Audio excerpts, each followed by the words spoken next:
Hello students, welcome to all of you. I am Miss सीमा लांडगे.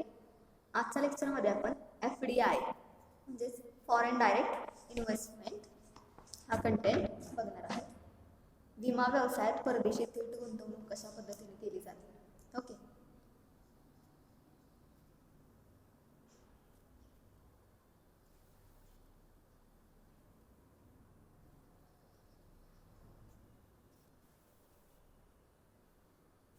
लक्षात घ्या अगोदर विमा व्यवसायात परदेशी थेट गुंतवणूक कशा पद्धतीने केली जाते म्हणजे परदेशी थेट गुंतवणूक म्हणजे फॉरेन डायरेक्ट इन्व्हेस्टमेंट. सो विमा व्यवसाय क्षेत्रात खाजगी क्षेत्रास परवानगी दिल्यानंतर केंद्र सरकारने विमा व्यवसायासह अनेक व्यावसायिक क्षेत्रामध्ये परदेशी थेट गुंतवणुकीस सुद्धा परवानगी दिलेली आहे. काय सांगितलंय, ज्या वेळेला विमा व्यवसाय क्षेत्रामध्ये खाजगी क्षेत्राला परवानगी दिली गेली त्यावेळेला लक्षात घ्या अगोदर सार्वजनिक महामंडळ काम करत होतं. सार्वजनिक महामंडळ ज्या वेळेला विमा व्यवसायामध्ये काम करत होतं त्यावेळेला त्याच्यावरती नियंत्रण ठेवण्याची गरज नव्हती. ओके. परंतु ज्या वेळेला सार्वजनिक महामंडळामध्ये खाजगी क्षेत्राला प्रवेश दिला गेला, खाजगी क्षेत्रासाठी सार्वजनिक महामंडळ खुलं करण्यात आलं, त्यावेळेला विमा व्यवसायावरती विमा महामंडळावरती लक्ष ठेवणं गरजेचं झालं, नियंत्रण ठेवणं गरजेचं झालं. त्यासाठी विमा महामंडळानं किंवा केंद्र सरकारनं एक कायदा तयार केला. तो त्यांनी प्राधिकरणाची स्थापना केली त्या ठिकाणी.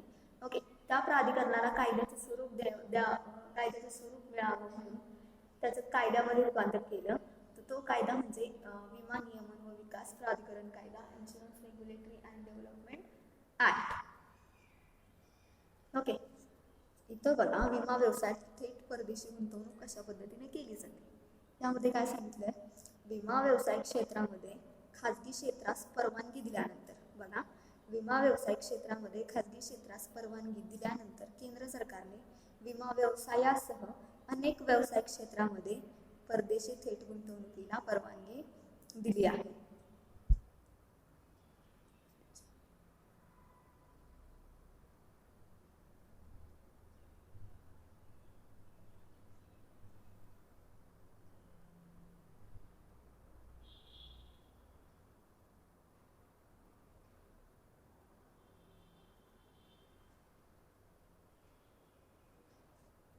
काय सांगितले, विमा व्यवसाय क्षेत्रामध्ये खाजगी क्षेत्राला परवानगी दिल्यानंतर केंद्र सरकारने विमा व्यवसायासह अनेक व्यावसायिक क्षेत्रामध्ये परदेशी थेट गुंतवणुकीस सुद्धा परवानगी दिली.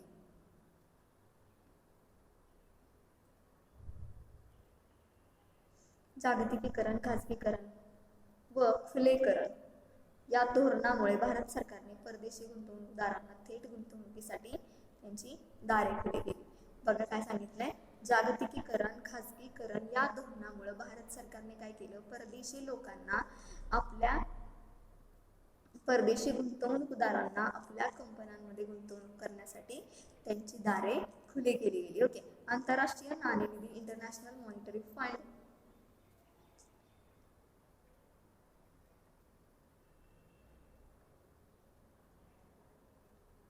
आंतरराष्ट्रीय नाणेनिधी, इंटरनॅशनल मॉनिटरी फंड, जागतिक बँक व जागतिक व्यापार संघटना,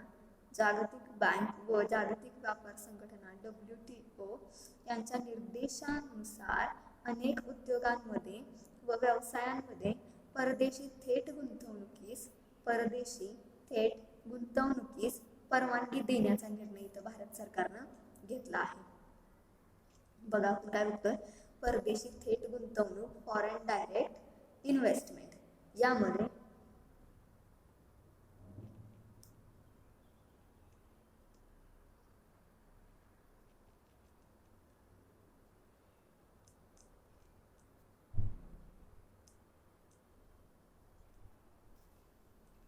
विमा व्यवसाय क्षेत्रात खाजगी क्षेत्रास परवानगी दिल्यानंतर केंद्र सरकारनं विमा व्यवसायासह अनेक व्यावसायिक क्षेत्रामध्ये परदेशी थेट गुंतवणुकीला परवानगी दिली.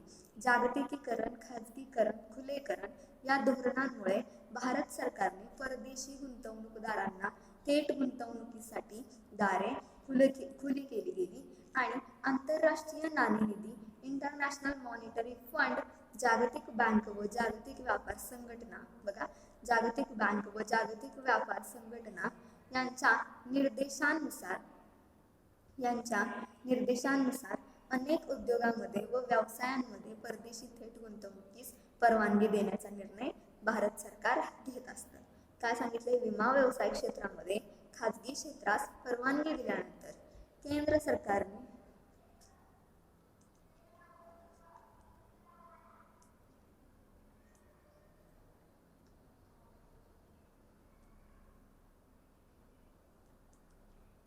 विमा व्यवसाय क्षेत्रामध्ये खाजगी क्षेत्राला परवानगी दिल्यानंतर केंद्र सरकारने विमा व्यवसायासह अनेक व्यवसाय क्षेत्रांमध्ये परदेशी थेट गुंतवणुकी सुद्धा परवानगी दिली. ओके, परदेशी थेट गुंतवणुकीला सुद्धा परवानगी दिली.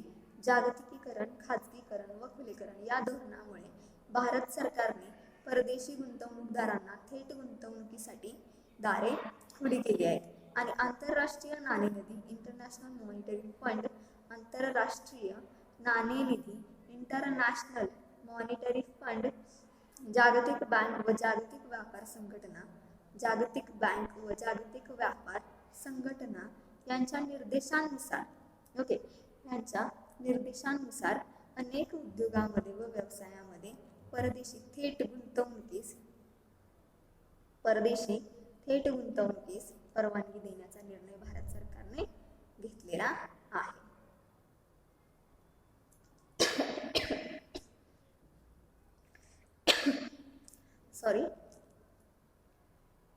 त्यानंतर विमा व्यवसाय क्षेत्रामध्ये खाजगी क्षेत्रास परवानगी दिल्यानंतर बघा, विमा व्यवसाय क्षेत्रामध्ये ज्या वेळेला खाजगी क्षेत्राला परवानगी दिली गेली त्या व्यवसायामध्ये सुद्धा परदेशी थेट गुंतवणुकीस परवानगी देण्यात आली. अर्थात ही परवानगी केवळ संस्थात्मक गुंतवणूकदारांपुरतीच मर्यादित आहे का? बघा काय सांगितले,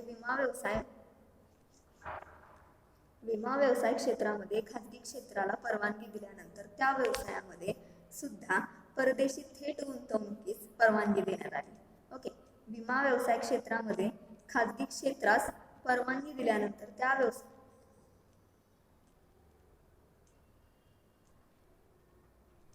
विमा व्यवसाय क्षेत्रामध्ये खाजगी क्षेत्रास परवानगी दिल्यानंतर त्या व्यवसायामध्ये सुद्धा परदेशी थेट गुंतवणुकीस परवानगी देण्यात आली. अर्थात ही परवानगी केवळ संस्थात्मक गुंतवणूकदारांपुरती मर्यादित आहे.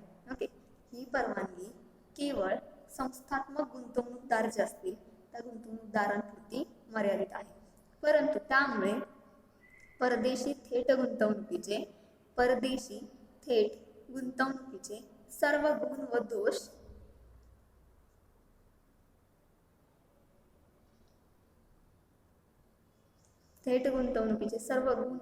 विमा व्यवसायातील परदेशी थेट गुंतवणुकीस लागू होतात.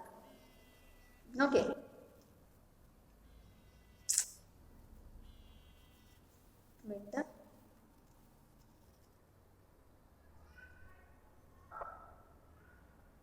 ओके, काय सांगितले तुम्हाला? विमा व्यवसाय क्षेत्रामध्ये खाजगी क्षेत्रास परवानगी ज्या वेळेला दिली गेली त्यानंतर त्या व्यवसायामध्ये सुद्धा परदेशी थेट गुंतवणुकीस परवानगी देण्यात आली.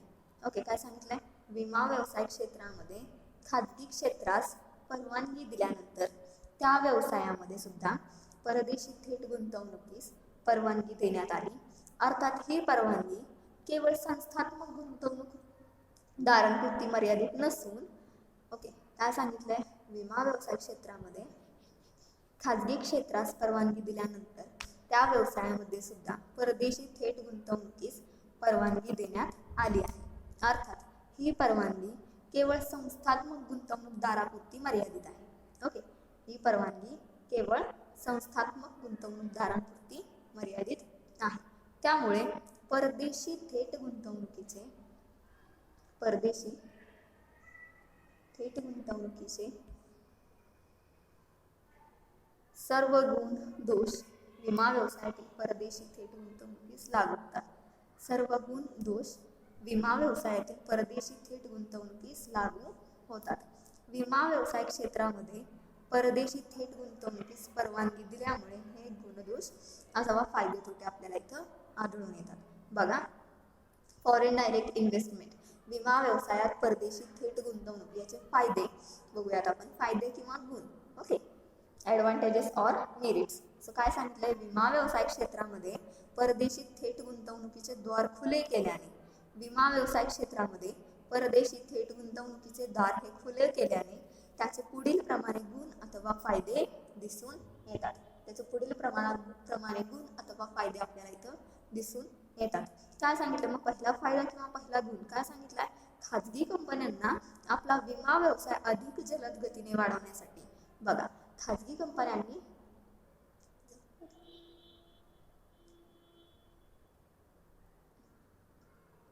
आपला विमा व्यवसाय अधिक जलद गतीने वाढवण्यासाठी थेट गुंतवणुकीचा उपयोग झाला. बघा काय सांगितलंय, खाजगी कंपन्यांना आपला विमा व्यवसाय अधिक जलद गतीने वाढवण्यासाठी परदेशी थेट गुंतवणुकीचा उपयोग झाला.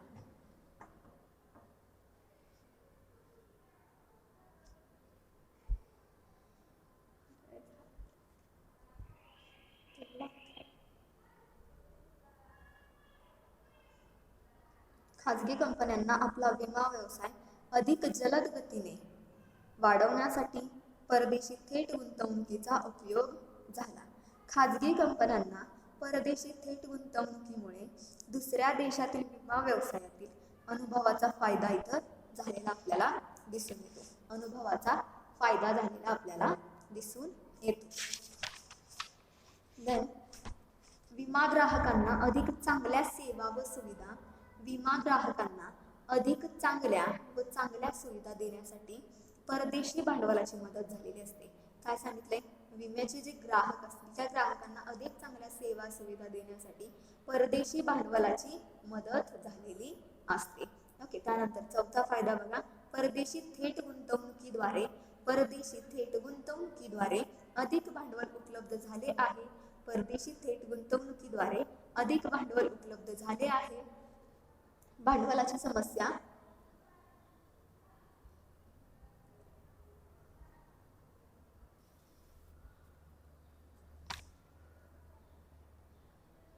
भांडवलाची समस्या दूर होण्यासाठी त्याचा उपयोग झाला आहे.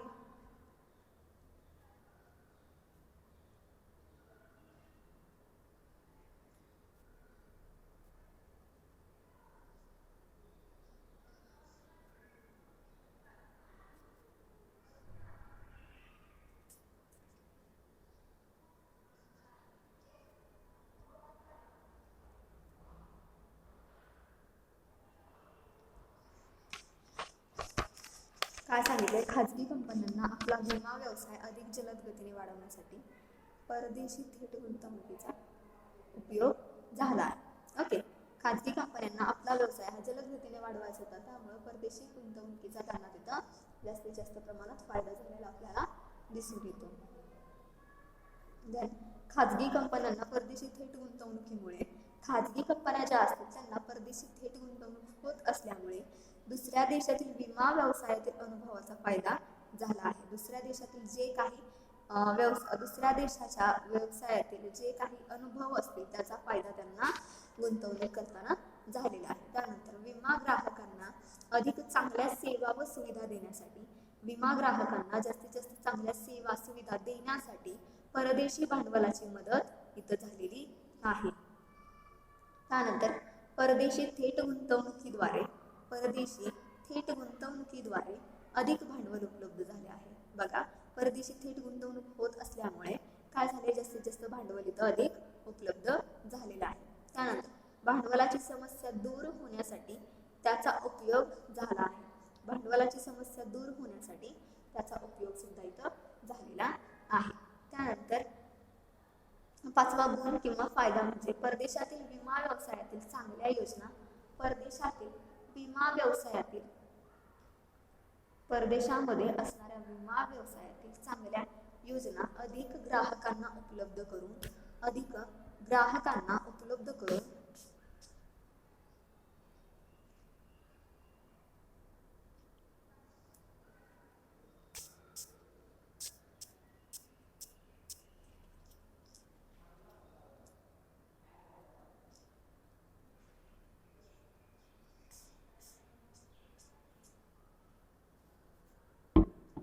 सांगितले, अधिक ग्राहकांना उपलब्ध करून देण्यासाठी परदेशी थेट गुंतवणूकदाराची मदत झाली आहे. बघा त्यानंतर 6वा फायदा,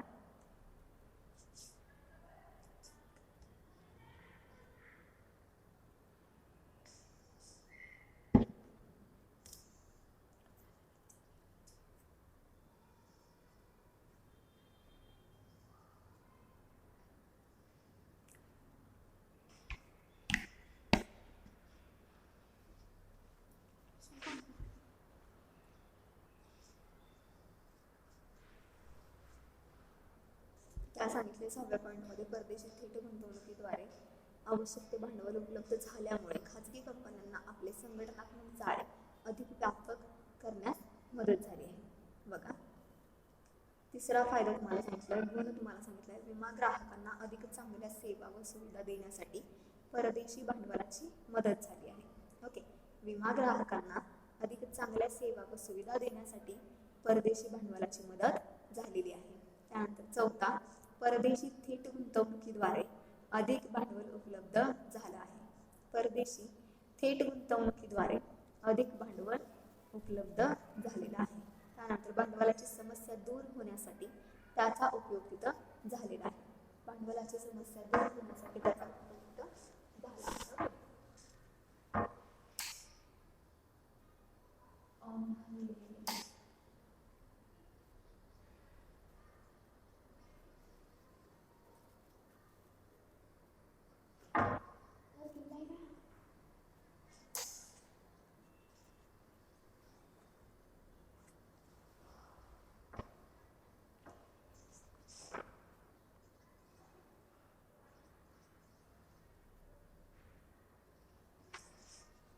ओके, काय सांगितलंय? 4, परदेशी थेट गुंतवणुकीद्वारे अधिक भांडवल उपलब्ध झाले आहे. भांडवलाची समस्या दूर होऊन त्याचा उपयोग तिथं झालेला आहे. त्यानंतर बघा, परदेशातील विमा व्यवसायातील चांगल्या योजना भारतीय ग्राहकांना उपलब्ध करून देण्यासाठी परदेशातील विमा व्यवसायातील, बघा परदेशातील जो काही विमा व्यवसाय असणार आहे तिथल्या चांगल्या योजना भारतीय ग्राहकांना उपलब्ध करून देण्यासाठी परदेशी थेट गुंतवणूकदाराची मदत झाली आहे. त्यानंतर 6वा फायदा तुम्हाला सांगितलाय, परदेशी थेट गुंतवणुकीद्वारे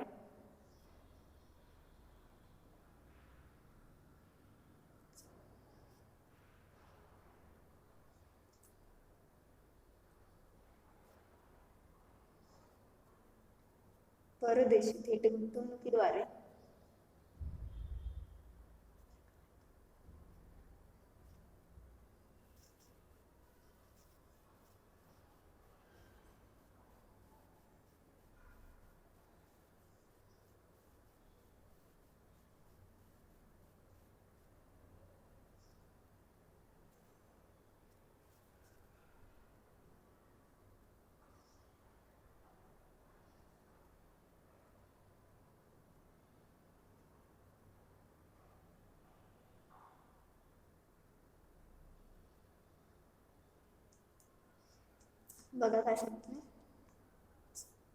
परदेशी विमा व्यवसायातील चांगल्या योजना भारतीय ग्राहकांना उपलब्ध करून देण्यासाठी परदेशी थेट गुंतवणूकदाराची मदत झाली आहे. 6वा फायदा तुम्हाला सांगितलाय, परदेशी थेट गुंतवणुकीद्वारे आवश्यक ते भांडवल उपलब्ध झाल्यामुळे खाजगी कंपन्यांना आपले संघटनात्मक जाळे अधिक व्यापक करण्यास मदत झालेली आहे. ओके, त्यानंतर 7वा, परदेशी थेट गुंतवणुकीमुळे, बघा परदेशीची गुंतवणूक होती ती थेट गुंतवणुकीमुळे भारतीय खाजगी कंपन्यांची जोखीम कमी झाली आहे. भारतीय खाजगी कंपन्यांची जोखीम तिथं कमी झालेली आहे.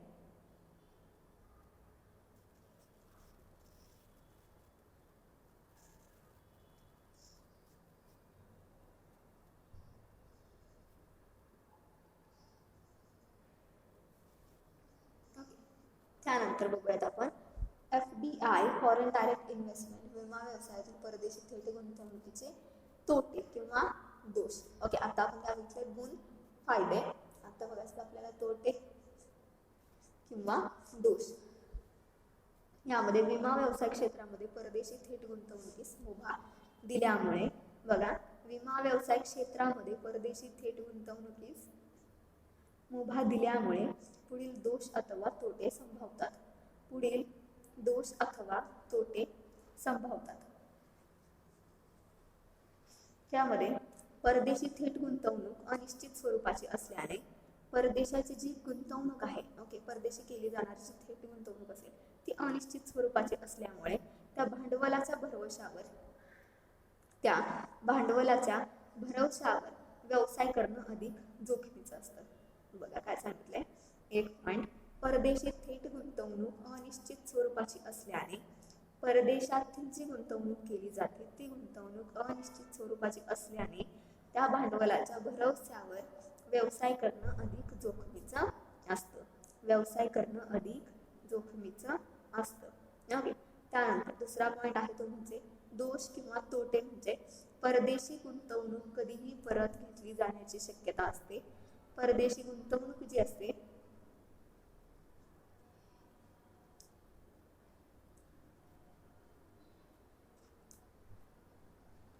ती कधीही परत घेतली जाण्याची शक्यता तिथं असते. बघा, आणि त्याचा एक प्रकारचा ताण भारतीय खाजगी कंपन्यांना सुद्धा असतो. परदेशी गुंतवणूक कधीही परत घेतली जाण्याची शक्यता असते आणि त्याचा एक प्रकारचा ताण हा भारतीय खाजगी कंपन्यांना सुद्धा असतो.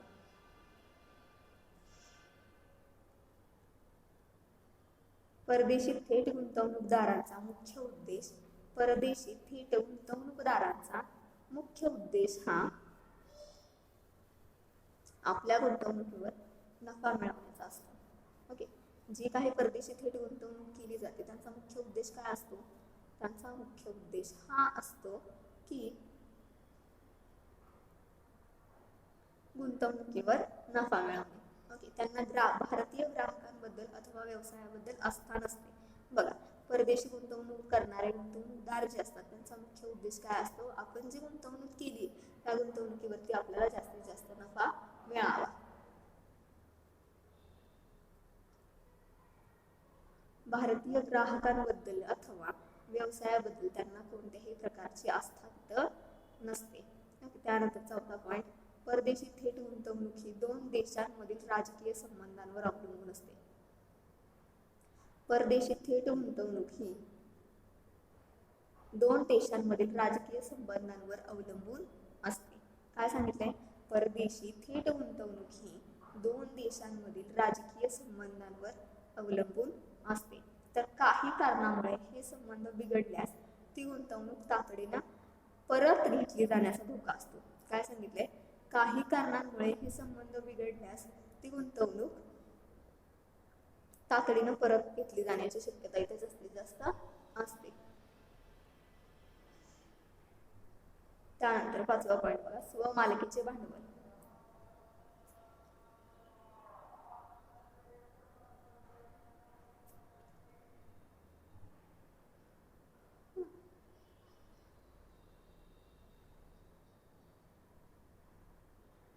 स्वमालकीचे भांडवल व उसन्या स्वरूपाचे परदेशी थेट गुंतवणुकीचे भांडवल यात खूप फरक असतो. काय सांगितलंय? स्वमालकीचे भांडवल व उसन्या स्वरूपाचे परदेशी थेट गुंतवणुकीचे भांडवल यात फरक हा खूप जास्त असतो. उसन्या भांडवलावर व्यवसाय करणं अधिक धोक्याचं असतं. उसन्या भांडवलावरती व्यवसाय करणं हे अधिक धोक्याचं असतं. परदेशी थेट गुंतवणूकदार जे असतील ते आपल्या गुंतवणुकीवरील नफा आपल्या देशात घेऊन जातात. बघा, परदेशी थेट गुंतवणूकदार जे असतील ते आपल्या गुंतवणुकीचा नफा हा आपल्या देशामध्ये घेऊन जात असतात. ते काय आपल्या देशामध्ये ठेवणार आहेत का नफा? तर नाही.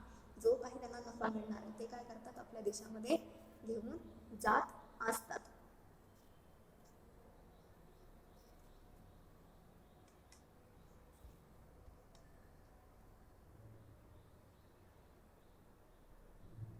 आणि उसन्या भांडवलावर व्यवसाय करणं हे अधिक धोक्याचं असतं. बघा, दुसऱ्यांकडून उसनं भांडवल घ्यायचं, त्याच्यावरती व्यवसाय करायचा, परंतु त्या भांडवलावरती जो काही नफा होणार आहे ती लोक आपल्याला ठेवणार आहेत का? तर नाही, ती त्यांच्या देशामध्ये तो नफा घेऊन जाणार असतात. त्यामुळं उसन्या भांडवलावरती व्यवसाय करणं हे अतिशय धोक्याचं असतं असं इथं म्हणता येईल.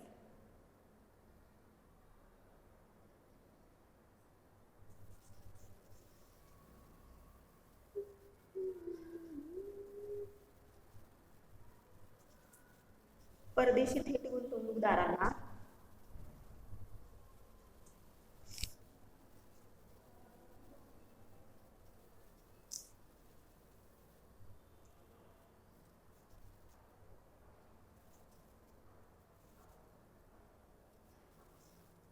परदेशी थेट गुंतवणूकदार आपल्या व्यवसायातील नफा, काय सांगितले, परदेशी थेट गुंतवणूकदार आपल्या गुंतवणुकीवरील नफा आपल्या देशात घेऊन जातात आणि व्यवसाय भारतात पण नफा हा विदेशात जाणं हे योग्य आहे. बघा काय सांगितलंय.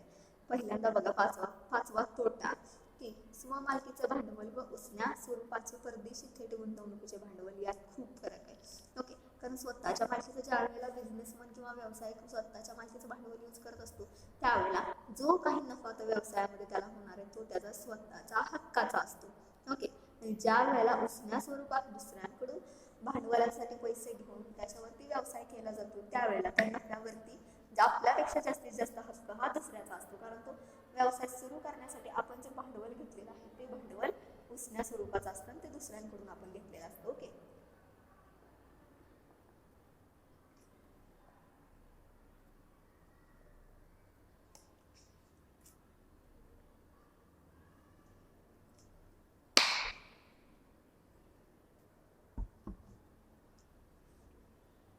त्यानंतर सहावं बघा तोटा, काय सांगितलंय,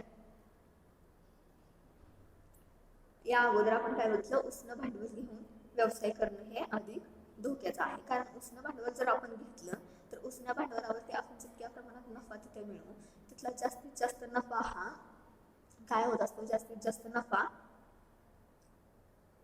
नफ्यावरती जास्तीत जास्त हक्क कोणाचा असतो, जर उष्ण भांडवल असेल तर ज्याच्याकडून आपण भांडवल घेतले त्याचा असतो. त्यामुळे उष्ण भांडवलावरती व्यवसाय करणं हे जास्तीत जास्त धोक्याचं असतं.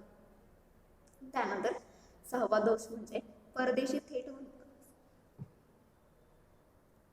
थेट गुंतवणूकदार आपल्या गुंतवणुकीवरील नफा आपल्या देशात घेऊन जातात. बघा, परदेशी गुंतवणूकदार जे असतात साहजिक ते गुंतवणूक करणार आणि जो काही नफा होणार आहे तो आपल्या देशात घेऊन जाणार. ते का आपल्या देशात ठेवणार आहेत का, तर आपल्या देशात ठेवणार नाही. सॉरी, बघा काय करतात, ते परदेशी गुंतवणूकदार येतात, आपल्या व्यवसायामध्ये व्यवसाय करतात, आपल्या व्यवसायामध्ये गुंतवणूक करतात, नफा प्राप्त करतात आणि तो नफा घेऊन ते आपल्या देशामध्ये जातात. ओके, आता व्यवसाय हा भारतामध्ये करणं आणि जो नफा होतोय तो दुसऱ्या देशामध्ये जाणं, विदेशात जाणं हे योग्य आहे का, तर हे योग्य नाही. त्यासाठी ज्या व्यवसायामध्ये गुंतवणूक केली जात असते, जो व्यवसाय ज्या ठिकाणचा असेल त्या ठिकाणीच नफा हा मिळणं अतिशय योग्य आहे आणि महत्वाचं आहे. ओके, त्याचनंतर विमा व्यवसाय क्षेत्रातील परदेशी थेट गुंतवणुकीचे वरील प्रमाणे गुण दोष आढळत असतात. बघा, विमा व्यवसाय क्षेत्रातील परदेशी थेट गुंतवणुकीचे वरील प्रमाणे गुण दोष हे आढळत असतात. यामध्ये काय सांगितलंय, केंद्र सरकारने जागतिकीकरणाचे धोरण स्वीकारल्यामुळे परदेशी थेट गुंतवणुकीच्या फायद्यांसोबत तिचे दोष सुद्धा आपोआप येतात. परदेशी थेट गुंतवणुकीच्या फायद्यांसोबत त्याचे दोष सुद्धा आपोआप येतात. ज्या वेळेला परदेशी गुंतवणूक होत असते त्यावेळेला त्याचे फायदे आपल्याला जास्तीत जास्त असतात, परंतु त्याच्याबरोबर त्याचे तोटे सुद्धा आपल्याला तितक्याच प्रमाणात असतात. ओके, वाटतं की फायदे, फॉरेन डायरेक्ट इन्व्हेस्टमेंट आहे, परदेशी थेट गुंतवणूक होते, व्यवसायात नफा मिळतोय, हे सगळं व्यवस्थित आहे, परंतु जितक्या प्रमाणात नफा मिळणार आहे तितक्याच प्रमाणात तोटा तिथं व्यवसायाला होत असतो.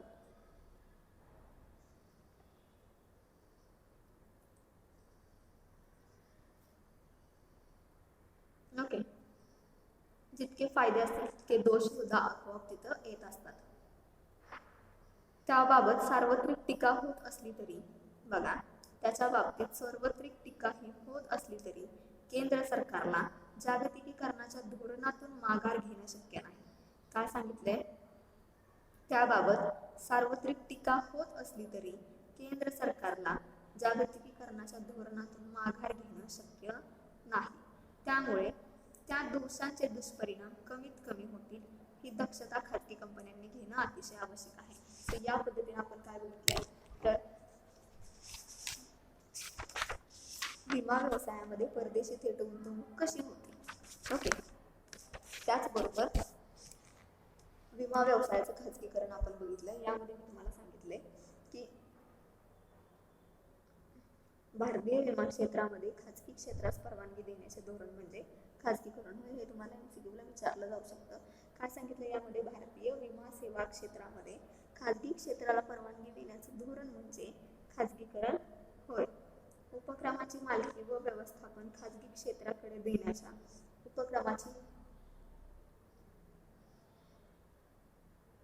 उपक्रमाची मालकी व सरकारी धोरणातून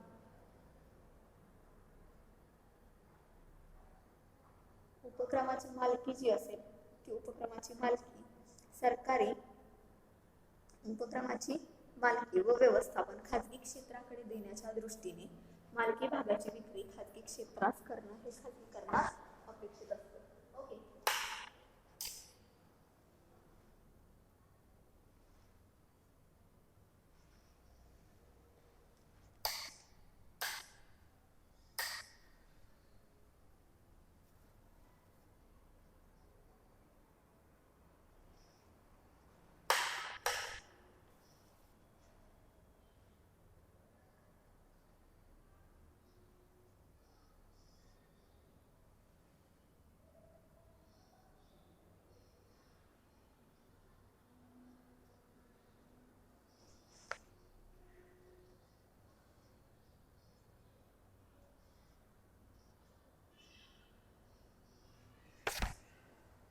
ओके, काय सांगितले तुम्हाला, उपक्रमाची मालकी व व्यवस्थापन खाजगी क्षेत्राकडे देण्याच्या दृष्टीने मालकी भागाची विक्री व खाजगी क्षेत्रास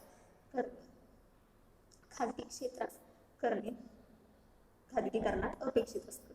मालकी हक्क व व्यवस्थापन खाजगी क्षेत्राकडे देण्याच्या दृष्टीनं मालकी हक्काचे जे भाग असतील त्याची विक्री ही खाजगी क्षेत्राला करणं अपेक्षित असतं. सार्वजनिक उपक्रमाची मालकी सरकारी नियंत्रणातून मुक्त करण्यासाठी खाजगीकरण अपेक्षित असते. सार्वजनिक उपक्रमाची मालकी व नियंत्रण खाजगी क्षेत्राकडे देण्यासाठी अशा उपक्रमांचं भागभांडवल खाजगी उद्योजक, जनता अथवा कर्मचारी वर्गास विकले जाते. सरकार एखाद्या व्यवसायाची मक्तेदारी स्वतःकडे ठेवून धोरण बदलून अशा क्षेत्रात खाजगी संस्थांना व्यवसायाची मक्तेदारी स्वतःकडे ठेवण्याचे धोरण बदलून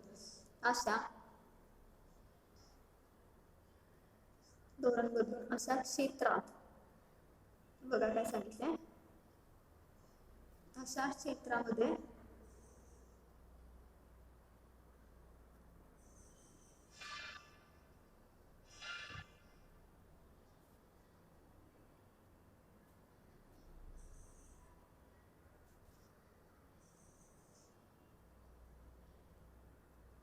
खाजगी संस्थांना व्यवसाय सुरू करण्याची परवानगी देत असेल तर त्याचाही खाजगीकरण या संज्ञेत समावेश होत असतो. भारतात 1990 नंतर आर्थिक विकासाचं वारं वाहू लागलं आहे आणि सरकारने अर्थव्यवस्था इथं खुली केली आहे. काय सांगितले, भारत देशामध्ये 1990 नंतर आर्थिक विकासाचं वारं वाहू लागलं आहे आणि सरकारने अर्थव्यवस्था इथं खुली केली आहे. त्यामागे व्यवसायातील स्पर्धा वाढवून भारतीय व्यवसायांची व्यावसायिक क्षमता वाढावी हा उद्देश आहे. काय सांगितले, त्यामागे व्यवसायातील स्पर्धा वाढवून भारतीय व्यवसायांची व्यावसायिक क्षमता वाढावी हा उद्देशित आहे. खुली अर्थव्यवस्थेच्या धोरणाचा एक भाग म्हणून उद्योग, व्यापार आणि सेवा क्षेत्रात देशातील आणि विदेशातील उद्योजकांना व्यवसायासाठी परवाने देण्याचे धोरण आरंभले आहे. ओके, ओघानेच विमा क्षेत्रातही खाजगी उद्योजकांना व्यवसाय सुरू करण्यासाठी परवानगी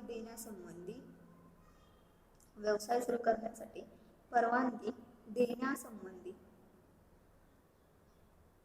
धोरण इथं आरंभलं आहे. ओके,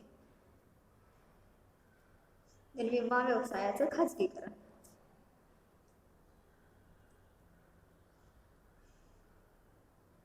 काय सांगितलं यामध्ये? केंद्र सरकारने विमा व्यवसाय क्षेत्र खाजगी क्षेत्रास खुले केल्यानंतर केंद्र सरकारने विमा व्यवसाय क्षेत्र खाजगी क्षेत्रास खुलं केल्यानंतर भारतातील मोठ्या उद्योग समूहांनी विमा कंपन्या सुरू केल्या.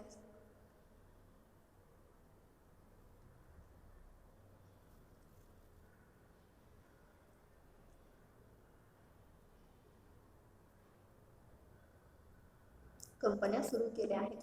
या विमा व्यवसाय क्षेत्रातील खाजगी कंपन्यांच्या विमा व्यवसायावर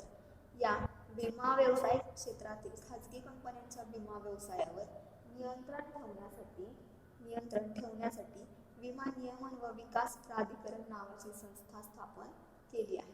बघा, विमा नियमन व विकास प्राधिकरण नावाची स्वतंत्र संस्था स्थापन केलेली आहे. या प्राधिकरणास कायदेशीर दर्जा देण्यासाठी या प्राधिकरणाला कायदेशीर दर्जा देण्यासाठी त्याचा कायदा सुद्धा तयार केला गेला. ओके, त्याचा कायदा सुद्धा तयार केला गेला आणि त्या कायद्याला खाजगी क्षेत्रास परवानगी दिल्यामुळे त्याचा कायदा तयार केला. त्या कायद्याला काय नाव दिले? विमा नियमन व विकास प्राधिकरण कायदा. ओके, त्यानंतर 1938च्या विमा कायद्यामध्ये लक्षात घ्या, 1938च्या विमा कायद्यामध्ये आवश्यक त्या दुरुस्त्या करण्यात आल्या आहेत.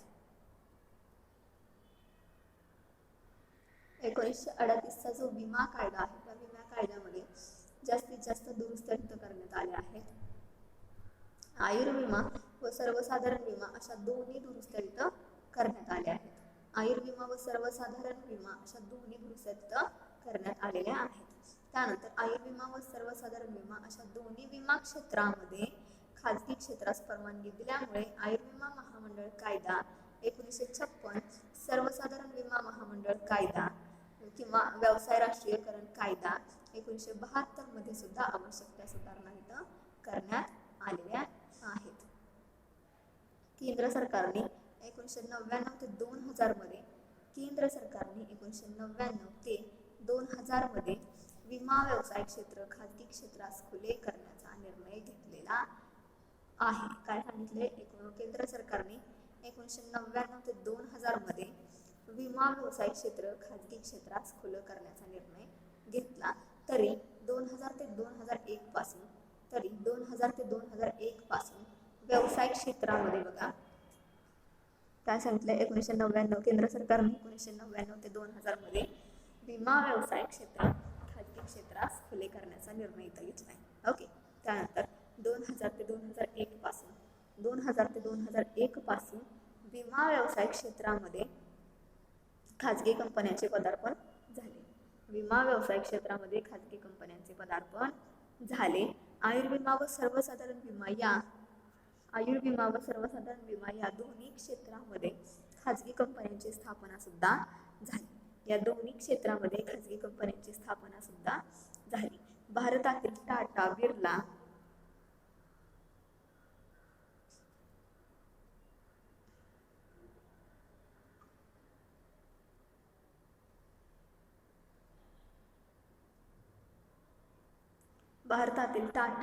बजाज, भारती, अंबानी, सहारा, कोटक, श्रीराम इत्यादी उद्योग समूहांनी विमा व्यवसायासाठी स्वतंत्र कंपन्या स्थापन केल्या. काय सांगितले बघा? केंद्र सरकारने 1999 ते 2000 मध्ये विमा व्यवसाय क्षेत्रामध्ये खाजगी कंपन्यांचं पदार्पण केलं आणि आयुर्विमा व सर्वसाधारण विमा या दोन्ही क्षेत्रामध्ये खाजगी कंपन्यांची स्थापना तिथं झाली. त्यामध्ये भारतातील टाटा, बिर्ला, बजाज, भारती, अंबानी, सहारा, कोटक, श्रीराम इत्यादी उद्योग समूहांनी आपल्या विमा व्यवसायासाठी स्वतंत्र कंपन्या स्थापन केल्या. ओके, त्यानंतर विमा व्यवसाय क्षेत्र खाजगी क्षेत्रास खुले केले असले तरी भारतीय आयुर्विमा महामंडळ व सर्वसाधारण विमा महामंडळ यांचे अस्तित्व अबाधित ठेवण्यात आले आहे. त्या महामंडळाचे खाजगीकरण झालेले नाही. काय सांगितले? त्या महामंडळाचं खाजगीकरण झालेलं नाही. दुसऱ्या भाषेत विमा व्यवसाय क्षेत्रामध्ये सार्वजनिक क्षेत्रातील 2 महामंडळे व खाजगी क्षेत्रातील कंपन्या असे दोन्ही घटक इथं कार्यरत आहेत. ओके, लक्षात ठेवा इथं कायदे विमा कायदा हा 1938चा आहे. त्यानंतर आयुर्विमा महामंडळ कायदा 1956चा आहे. त्यानंतर सर्वसाधारण विमा व्यवसाय राष्ट्रीयकरण कायदा 1972चा आहे. त्यानंतर आवश्यक त्या सुधारणा करण्यात आल्या आहेत. बघा, कायदे लक्षात ठेवा. विमा कायदा 1938, आयुर्विमा महामंडळ कायदा 1956,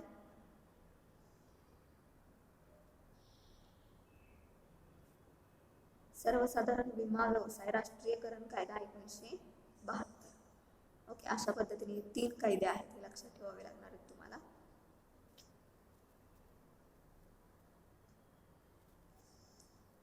ओके, थँक्यू.